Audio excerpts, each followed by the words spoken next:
মোটামুটি ঠিক আছে না? আচ্ছা, তাহলে আমাদের প্রশ্ন যেটা ছিল যে সেটা হচ্ছে যে আমরা বাস্তবে সাধারণত যেটা জানি যে 365 ডিগ্রির কোণ হতে পারে। আমরা সরি 360 ডিগ্রির উপরে তো আসলে কোণ হওয়া আসলে আমরা দেখতেছি সম্ভব না। 360 ডিগ্রির উপরে কোণ হওয়া সম্ভব, কিন্তু আমাকে দিয়ে দিল কি যে সাইন 675 ডিগ্রি বের করো। 675 ডিগ্রি কিভাবে কোণ হওয়া সম্ভব? প্রশ্নটা বুঝছো সবাই? তো 675 ডিগ্রি তো সম্ভব না, তাহলে আমরা কেন 675 ডিগ্রি দেব, 1275 ডিগ্রি, তারপরে এখানে সর্বোচ্চ কত দেওয়া আছে বইতে 1590 ডিগ্রি। এত ডিগ্রি কোথায় আসতেছে এবং কোথায় আমরা আঁকবো? এটা আঁকা তো সম্ভব না। আমি আমার স্যারকে প্রথম প্রশ্ন করছিলাম, স্যার এটা আমি এই জায়গায় বারবার আপনি এই জায়গা দিয়েই ঘুরে ঘুরে দেখাচ্ছেন যে এইভাবে ঘুরতেছে, 3বার ঘুরো, 3বার ঘুরে এই জায়গায় আসো, তাহলে এত ডিগ্রি হবে, 4বার ঘুরলে এত ডিগ্রি হবে। কেন আমি এই একই জায়গা দিয়ে বারবার ঘুরবো কেন? খাতার উপরে তো আমি 360 ডিগ্রির উপর রাখতে পারি না। কিন্তু এই কনসেপ্টটা এখানে আমি কোথাও লেখা দেখলাম না যে এটা আসলে 3 ডাইমেনশনাল কোণ। যখনই তুমি কি 360 এর উপরে চলে যাবা কোণে, তখন সেটা 2 ডাইমেনশনে থাকবে না, কোথায় অবস্থান করবে? 3 ডাইমেনশনে। তাহলে এই কনসেপ্টটাই আসলে 3D কনসেপ্ট। তাহলে এই কনসেপ্টটা কি একটু খেয়াল করো। 360 ডিগ্রি কিন্তু 2 ডাইমেনশনে 360 ডিগ্রির উপরে কখনোই সম্ভব না। তোমাকে এখন তাহলে কি চিন্তা করতে হবে সেটা একটু দেখো। এখন চিন্তা করবা হচ্ছে এরকম xy এবং এই হচ্ছে z, কিন্তু একে অপরের সাথে 90 ডিগ্রি কোণে আছে। তাহলে এটা হচ্ছে x অক্ষ, এটা y অক্ষ, এটা z অক্ষ। এখন এই 360 ডিগ্রিকে তোমাকে এই xz তলে কল্পনা করতে হবে। কোথায় আছে? xz তলে। দেখো xz তলে তুমি কি পাচ্ছ? 360 ডিগ্রি। তাহলে y তলটা হচ্ছে কি? উপরে এবং নিচে বোঝাবে। xz হচ্ছে এই সমতলটা, আর y হচ্ছে উপরের দিকে এবং নিচের দিকে। তাহলে y এর উপরের দিকে পজিটিভ, নিচের দিকে কি নেগেটিভ। এটা তো আমরা সবাই জানি। তাহলে আমরা এখান থেকে কয়েকটা প্রশ্নের উত্তর খুঁজবো যে 360 ডিগ্রির উপরে কোণগুলো কোথায় যায় বা কেন আমরা 360 ডিগ্রির উপরে চিন্তা করি। প্রথমত 1 নম্বর প্রশ্নের উত্তর হচ্ছে 360 ডিগ্রির উপরে কেন কোণ হয়? 360 ডিগ্রি এর উপরের কোণ কেন হয়? কথা বুঝতেছো? 2 নম্বর প্রশ্ন, আমার সময় আমি যখন স্টুডেন্ট ছিলাম আমি যে প্রশ্নটা আমি নিজেকে করছি, আমার স্যারদের করছি, সেটা 2 নম্বর প্রশ্ন হচ্ছে 360 ডিগ্রির উপরে কোণ হলো, এটার ব্যবহার কি? এটার বাস্তব অ্যাপ্লিকেশন কি? এটার বাস্তব অ্যাপ্লিকেশন কি? এটা অবশ্য তৃতীয় নম্বর প্রশ্নটার উত্তর খুঁজবো। 3 নম্বর যে প্রশ্নটা আমরা করব সেটা কেন আমি এন্টি ক্লকওয়াইজ ঘুরলে পজিটিভ কোণ মুখস্থ করাই দেয় না, যে বাঁ দিকে এন্টি ক্লকওয়াইজে ঘুরো তাহলে কি পাবা, আর ক্লকওয়াইজ ঘুরলে নেগেটিভ। প্রত্যেকটার উত্তর আমাদের খুঁজে বের করতে হবে। দেখো কেন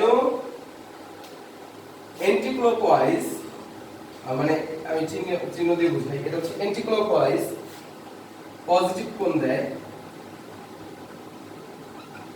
পজিটিভ কোণ দেয়, এবং ক্লকওয়াইজ ঘুরলে নেগেটিভ কোণ হয়, নেগেটিভ কোণ হয়। কথা কি বুঝতেছো? এই কয়টা প্রশ্নের যদি তুমি জবাব খুঁজে পাও তখন তোমার অটোমেটিক এই অঙ্কটা করতে আর বোরিংনেস আসবে না।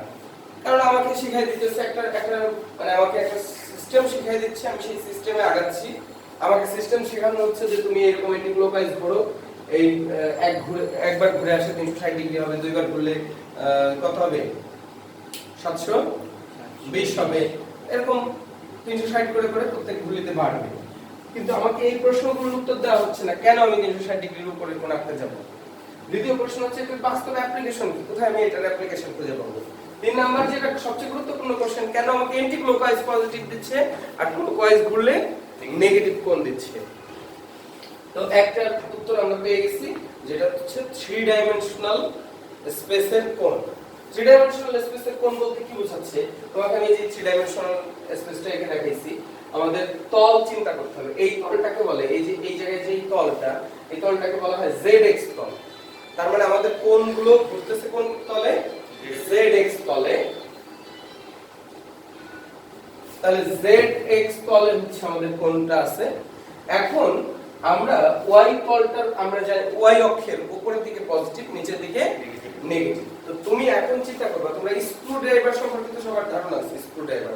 তো এইখানে একটা এই যে এই zx তল এবং y তলের যে মূল বিন্দু, ওই মূল বিন্দুতে যদি একটা স্ক্রু রাখো এবং সেটা যদি y অক্ষের দিকে দাঁড়ানো থাকে, বুঝছো, zx এর উপরে লম্ব, z এবং x এর উপরে লম্ব, y এর দিকে যাবে, তাহলে এরকম একটা স্ক্রু নিয়ে স্ক্রুকে যদি তুমি অ্যান্টি ক্লকওয়াইজলি ঘোরাও, সেটা কোন দিকে যায়? অ্যান্টি ক্লকওয়াইজলি ঘুরাইলে উপরের দিকে যায়, আর ক্লকওয়াইজলি ঘুরাইলে স্ক্রুটা কোন দিকে যায়? তো অ্যান্টি ক্লকওয়াইজলি একটা স্ক্রুকে যদি ক্লকওয়াইজ তুমি এক প্যাচ দাও, এক ঘুরলি দাও, তাহলে 360 ডিগ্রি ঘুরলো, তাহলে সে কতটুকু নেমে আসে বলো তো? এক প্যাচ, সম্পূর্ণ একটা প্যাচ নেমে যাবে। আবার যদি তুমি 360 ডিগ্রি অ্যান্টি ক্লকওয়াইজ ঘোরাও, তাহলে এক প্যাচ উপরে উঠে আসবে। তার মানে 360 ডিগ্রি ঘোরালে একটা লেয়ার উপরে উঠে আসে। তাহলে তোমাকে যদি বলা হয় যে তুমি একটা স্ক্রুকে দুই প্যাচ ঘোরাও, এটাকে আমি কিভাবে বোঝাবো? 720 ডিগ্রি ক্লকওয়াইজ অথবা অ্যান্টি ক্লকওয়াইজলি ঘুরাইতে বলবো। তার মানে স্ক্রুটাকে ভেতরের দিকে প্রবেশ করতে বললে আমাকে বলতে হবে তোমাকে কত? 720 ডিগ্রি কি উপরের দিকে উঠাইতে হলে অ্যান্টি ক্লকওয়াইজ, আর নিচের দিকে নামাইতে হলে ক্লকওয়াইজ। এই দেখো এই প্রশ্নের উত্তর পাওয়া যাচ্ছে। অ্যান্টি ক্লকওয়াইজলি ঘোরালে আমার কোণটা যেদিকে উঠে আসে বা স্ক্রুটা যেদিকে উঠে আসে সেই দিকটা y এর কোন দিক? প্লাস। তার মানে আমার কোণগুলো দেখো, এইটা স্প্রিং এর কথা চিন্তা করো, ওই স্প্রিংটা দাও আমাকে, এদিকে খেয়াল করো। এই যে এই স্প্রিং এর ক্ষেত্রেও কিন্তু এই 360 ডিগ্রির উপরের কোণ প্রযোজ্য।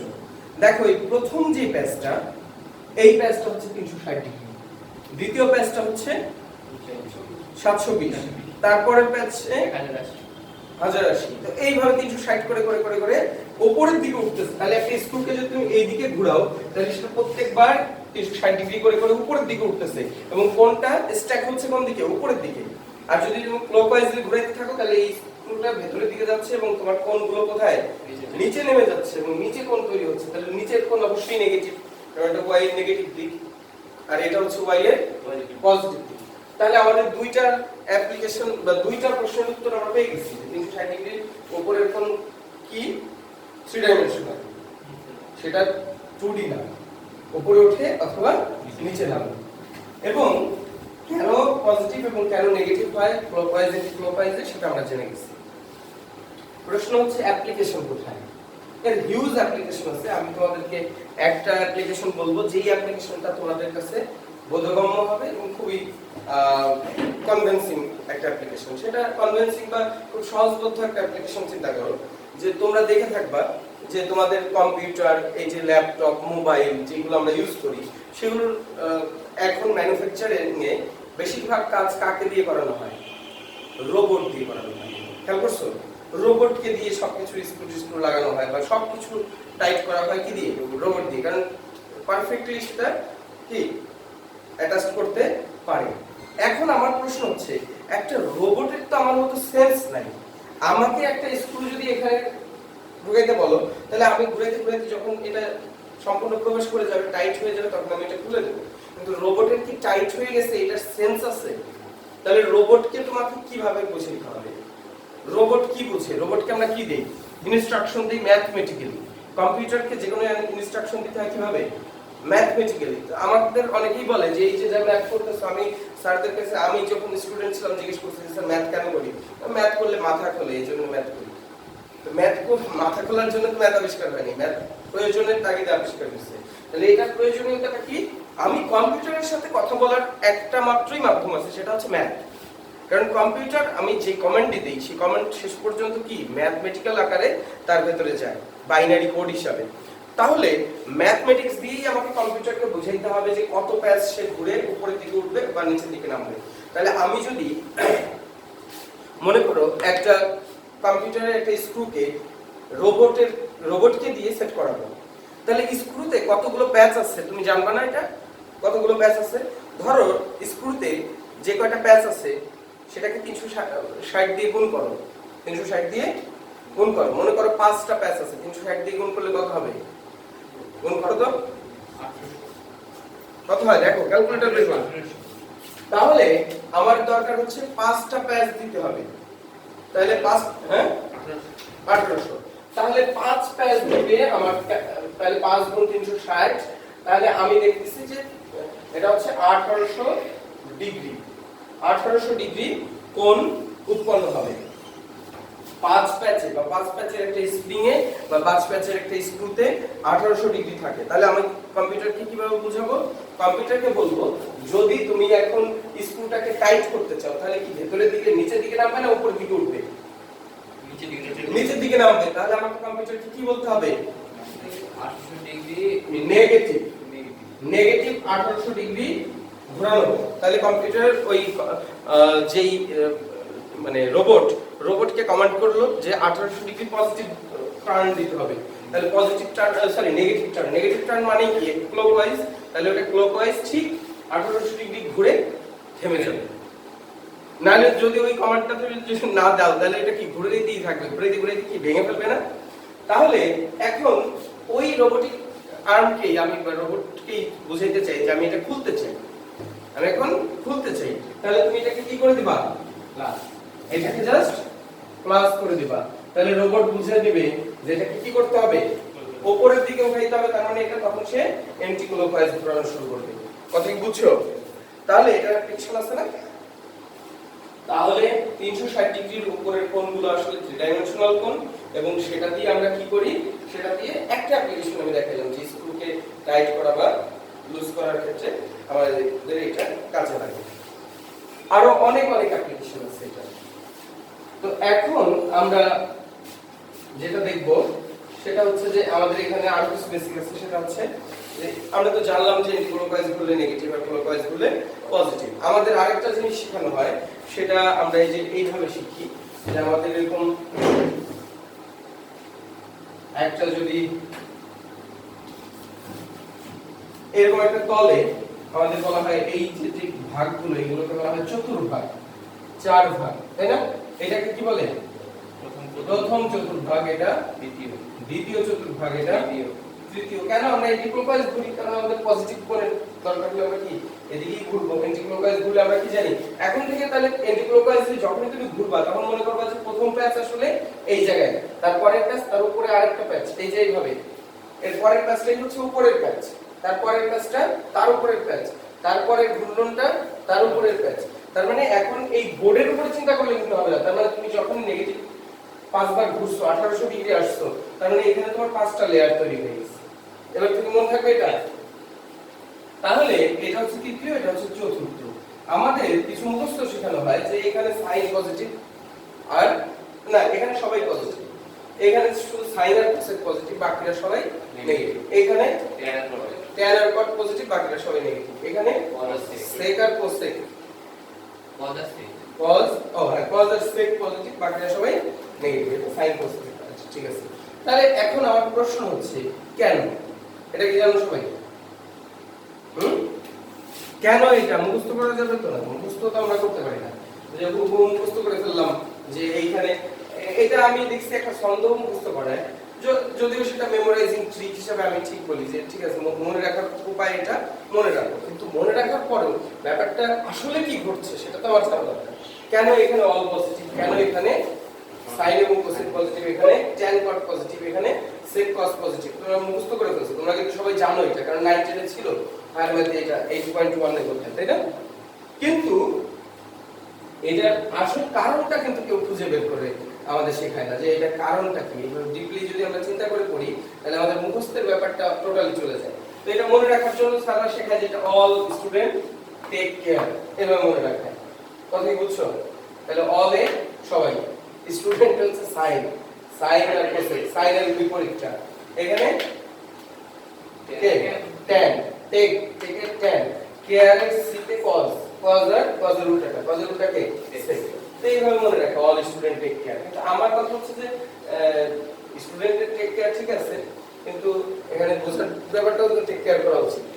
তাহলে আমাদের যেটা চিন্তা করতে হবে, আমরা জানি যে আমরা একটা কোন একটা ব্যাসার্ধকে আমরা চিন্তা করি যে এখানে ঘুরছে, অ্যান্টিক্লকওয়াইজলি ঘুরছে। কোনো একটা ব্যাসার্ধ বা আর ব্যাসার্ধের কোনো একটা জিনিস, কোনো একটা রেখা এখানে এইখানে ঘুরছে এবং সে কোণ তৈরি করছে, তাই তো?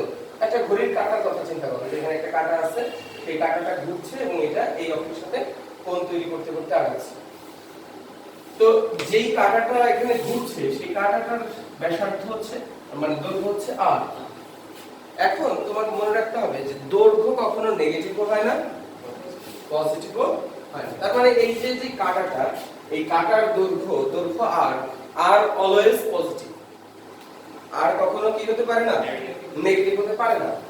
এখন r যদি নেগেটিভ না হয় তাহলে নেগেটিভ হওয়ার সম্ভাবনা কার কার আছে? নেগেটিভ হওয়ার সম্ভাবনা আছে স্থানাঙ্ক। স্থানাঙ্ক বুঝো, এই যে x এর মান এবং y এর মানের কি হওয়ার সম্ভাবনা আছে?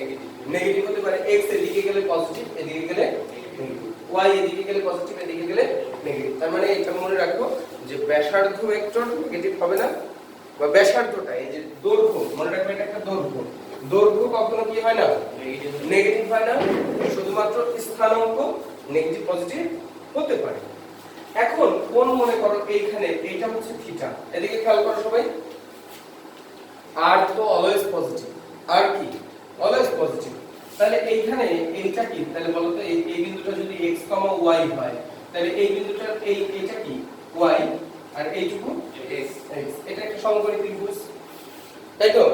তাহলে এই সমকোণী ত্রিভুজের বলো লম্ব y সেটা কি পজিটিভ y, ভূমি x সেটা কি পজিটিভ x, ব্যাসার্ধ বা সরি অতিভুজ r এটাও কি, এটা তো অলওয়েজ পজিটিভ। তাহলে সবাই পজিটিভ এবং sin cos tan cot সবাই কি এই কটারই অনুপাত। তো এখন চিন্তা করো sin থিটা, এই ত্রিভুজের জন্য sin থিটা ইকুয়াল টু কি, লম্ব বাই অতিভুজ। লম্ব হচ্ছে y সেটা পজিটিভ এবং অতিভুজ r ও পজিটিভ। এরকম যে কয়টা আসবে সবাই কি পজিটিভই হবে, কারণ সবগুলো পজিটিভ জিনিসেরই অনুপাত। কথা কি বুঝতেছো তোমরা? তাহলে পজিটিভ জিনিসের অনুপাত হওয়ার কারণে এটা সবগুলোই পজিটিভ হবে। এজন্য এই ঘরে অল পজিটিভ। এই ঘরে আসো, এই ঘরে যদি তুমি একটা এই সেম জিনিসটাকে মনে করো এটাই ঘুরতে ঘুরতে এই ঘরে চলে আসছে, সেই ক্ষেত্রে r হচ্ছে এটা হচ্ছে y, এটা হচ্ছে x, বাট এবার কিন্তু x কি নেগেটিভ। কথা কি বুঝতেছো? তাহলে মনে রাখবা যদি এইটা থিটা হয় তাহলে x টা আসলে কি বলো তো, ভূমি। x কি ভূমি। তাহলে মনে রাখতে হবে ভূমি যার ভেতরে আছে সে নেগেটিভ, আর অতিভুজ আর লম্ব যার মধ্যে আছে সে হচ্ছে পজিটিভ। তাহলে অতিভুজ আর লম্ব আছে দেখো সাইন এর মধ্যে, সাইন আর কোসেক এর মধ্যে। দেখো সাইন হচ্ছে লম্ব বাই অতিভুজ আর এটা হচ্ছে অতিভুজ বাই লম্ব। এই দুইজন পজিটিভ হবে কারণ এটা কি পজিটিভ ডিভাইডেড বাই পজিটিভ। তাহলে এটা কি positive divided by positive, must be positive, তো এটা পজিটিভ হবে। অতিভুজ আর লম্ব তাহলে পজিটিভ ডিভাইডেড বাই পজিটিভ, তাহলে কি হবে এটাও পজিটিভ হবে। কিন্তু অন্য যে কোনো একটা নাও, tan থিটা নিলাম এই ঘরে, tan থিটা কি হবে লম্ব বাই ভূমি। লম্ব কি, লম্ব হচ্ছে y পজিটিভ কিন্তু ভূমি x নেগেটিভ, তাহলে কি আসবে নেগেটিভ আসবে। বাকি যে কয়টা আছে দুইটা তিনটা দেখাইলাম, আর তিনটা দেখো তোমরা, বাকি তিনটা অবশ্যই এক, প্রত্যেকের মধ্যে কি আছে ভূমি আছে অবশ্যই। তাহলে এই ঘরে যাদের মধ্যে ভূমি আছে তারা সবাই কি হয়ে যাবে নেগেটিভ। যার মধ্যে লম্ব আর অতিভুজ আছে, লম্ব আর অতিভুজ আছে দুইজনের মধ্যে, ওই দুইজন পজিটিভ। বুঝা যাচ্ছে? মুখস্থ রাখতে হবে। আর এই ঘরে আসো, এই ঘরের বিহেভিয়ারটা একটু আমরা এখন দেখি। এই ঘরে মনে করো এখানে নিয়ে আসলাম, তাহলে এই দেখো এটা কিন্তু x নেগেটিভ সেটা আমরা বুঝতেছি, আবার y ও কি নেগেটিভ কারণ নিচের দিকে আছে, কিন্তু r তো পজিটিভ। তবেই বুঝতেছো? এখন r যার মধ্যে থাকবে, যার মধ্যে অতিভুজ আছে সে নেগেটিভ হয়ে যাবে। কেন? r এবং অন্য যে কোনো একটা তুলনা, r পজিটিভ তার সাথে যে কোনো নেগেটিভটার তুলনা করলে, অনুপাত করলে সেটা কি হয়ে যাবে নেগেটিভ। তাহলে পজিটিভ নেগেটিভের নেগেটিভ হবে। তাহলে এখানে পজিটিভ হওয়ার সম্ভাবনা তখনই আছে যার মধ্যে ভূমি এবং লম্ব থাকবে, কারণ ভূমি এবং লম্ব দুইজনই negative, negative negative will be positive. So এখানে এই জন্য tan থিটা এবং cot থিটা কি হয় পজিটিভ হয়, কারণ cot থিটা দেখো লম্ব বাই ভূমি হচ্ছে কি tan থিটা, তাহলে -y - x কি দিবে পজিটিভ দিবে, এটা -x - y সেটা দিবে পজিটিভ রেজাল্ট। সো এখানে নেগেটিভে নেগেটিভে পজিটিভ। বুঝতেছো সবাই? তাহলে এই হচ্ছে আমাদের কনসেপ্টটা, যে এই ঘরে কেন সাইন আর কোসেক পজিটিভ, এখানে ট্যান কট কেন পজিটিভ, বাকিরা সব নেগেটিভ। এখানে কি একটু বুঝতে হবে, মানে এমনি বুঝবা, কারণ এইখানে কি ঘটনা ঘটছে দেখো, এখানে y নেগেটিভ, ওয়াইটা এখানে হচ্ছে ওয়াই নেগেটিভ আর এই দুটা পজিটিভ, তাহলে যার মধ্যে ওয়াই থাকবে বা লম্ব থাকবে যার মধ্যে, সেই নেগেটিভ আর বাকি সব পজিটিভ। তাহলে আমাদের ঠিক জিনিসগুলো বেসিক যে জিনিসগুলো জানা দরকার ছিল, এই জিনিসগুলো আমরা জেনে নিলাম। কথা বুঝতেছো?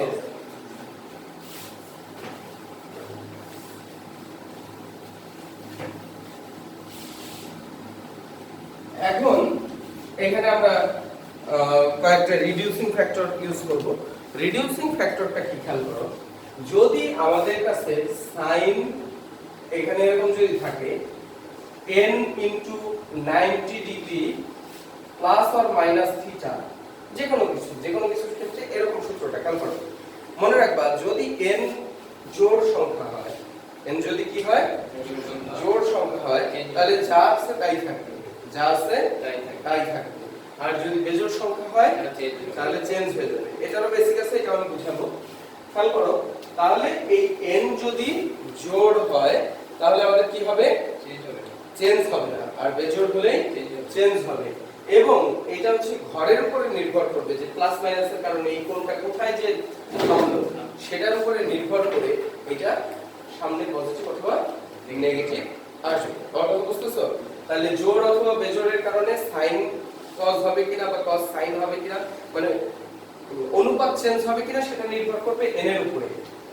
আর এই প্লাস মাইনাস থিটা সহ এই কোণটা যেই কোঅর্ডিনেটে যে থামবে, সেই কোঅর্ডিনেটে ওটা পজিটিভ না নেগেটিভ সেটা দেখে চিহ্নিত হবে এটা নেগেটিভ না পজিটিভ হবে। এখন মনে রাখার ব্যাপার হচ্ছে, এই জায়গায় অনেকেই ভুল করে বসে যে n বেজোড় হলো, n বেজোড় হলে এটা সাইন তো কজ হয়ে যাবে। তাহলে এখন অনেকে এটা নিয়ে কনফিউজ থাকে যে সাইনের জন্য হবে না কজের জন্য হবে। মনে রাখবা, যেটা থেকে তুমি আসছো, যেইটার যে মানে অরিজিনালি যেই অনুপাতটা ছিল সেটার উপর বেসিস করে হবে। তাহলে আমরা একটা করি, তাহলে এটা হয়ে যাচ্ছে। তাহলে এটা ক্যালকুলেটর কিভাবে করব সেটা আমরা একটু দেখব। 675 ডিগ্রি দেওয়া ছিল আমাদের, তাই তো? তো ক্যালকুলেটর দাও আমার কাছে। তো 675 ডিগ্রি দেওয়া থাকুক আর যত ডিগ্রি দেওয়া থাকুক, তোমাদের কৌশলটা আমি বলি। 675 ক্যালকুলেটর উঠাবা, উঠানোর পরে তুমি ভাগ দিবা 90 দিয়ে, 90 দিয়ে ভাগ দিলা, ভাগ দেওয়ার পরে এই যে এই পয়েন্টের সংখ্যা নিয়ে আসবা, তাহলে 7.5 বুঝলে? খেয়াল করো, তাহলে এটা মুখস্থ মানে চিন্তা বেশি করতে হবে না। অনেকে এটা নিয়ে অনেক চিন্তা করে যে কিভাবে ভাঙাবো।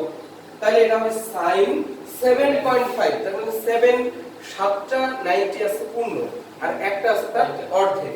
তাহলে দেখো 7 * 90 ডিগ্রি প্লাস 90 এর অর্ধেক মানে 45 ডিগ্রি। তাহলে এটা কি খুব বেশি কষ্ট হলো? এটা ভাঙানো নিয়ে অনেক টেনশন করে যে কিভাবে ভাঙাবো স্যার। অনেক সময় যে পাই দিয়ে ভাঙা, ওইটা দিয়েও আমি এইভাবে শিখেছি। খেয়াল করো, পাই দিয়ে আরো সহজ। এখন 7 হলে কি হয়, cos সাইন হয়ে যায় cos। তাহলে এবার দেখো, আমরা এখানে একটা ঘর রাখবো, মানে কোঅর্ডিনেট এঁকে নিব। নেগেটিভ হবে স্যার। এখন এইভাবে 7 বার ঘুরবো তো না, চিন্তা করবা যে এটা সম্পূর্ণ একবার ঘুরে আসলে হয় 4, তাহলে 4 বার ঘুরলে এখানেই আসবো। তারপরে 2 4 আর 2 6, এখানে 7, 7 এর পরে আছে প্লাস, তার মানে এই ঘরে চলে গেছে। এই ঘরে কি সাইন পজিটিভ না নেগেটিভ? তাহলে -cos 45 ডিগ্রি। তাহলে 45 ডিগ্রির মান হচ্ছে 1/√2, তাহলে এটা -1/√2। आंसर কি বুঝে গেছে?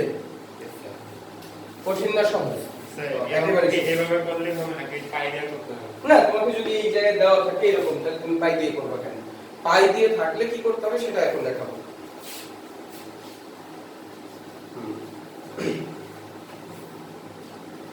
তো আমরা পাই দিয়ে দেওয়া আছে 2 নম্বরে। যাই হোক, আরেকটা অঙ্ক করি আমরা এখানে।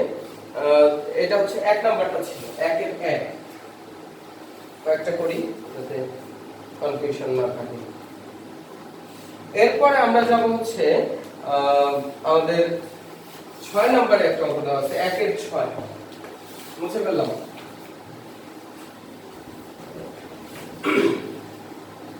1 এর 6 আমাদের কি বলছে দেখো,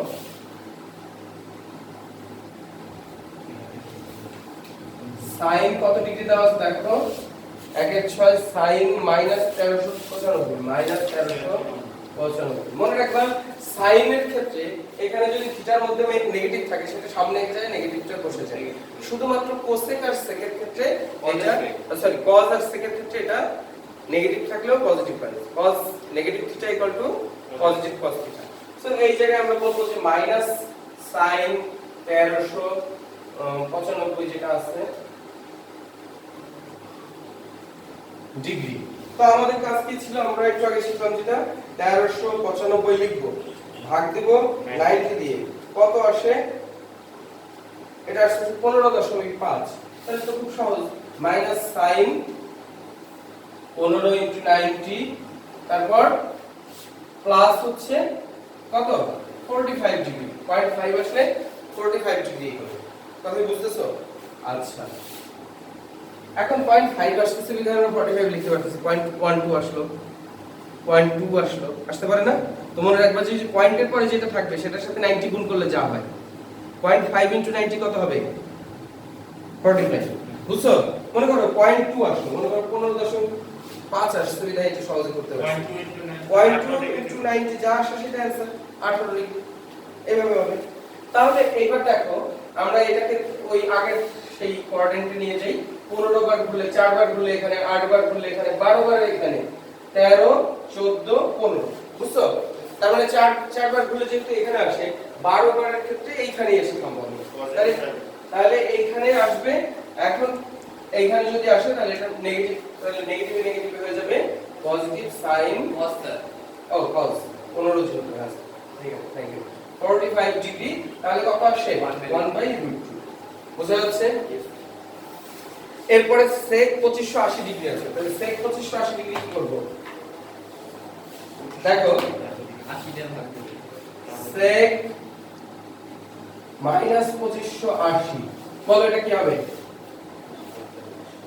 স্যার পজিটিভ 6 sec পজিটিভ হয়ে যাবে তার মানে এই নেগেটিভটা থাকবে না এই জায়গায় sec 2580 ডিগ্রি লিখে দেব এখানে সাইড নোট দিয়ে দিবা যেহেতু sec minus theta equal to sec theta এটা কিন্তু লিখে দিবা এটা লেখাটা সেট সাইড এখন দেখো 2580 লেখো 2580 ভাগ দেব 90 দিয়ে যা আসে সেটা কত আসছে 28.666 এরকম আসছে তাহলে sec এখানে আছে 28 * 90 28 * 90 আর হচ্ছে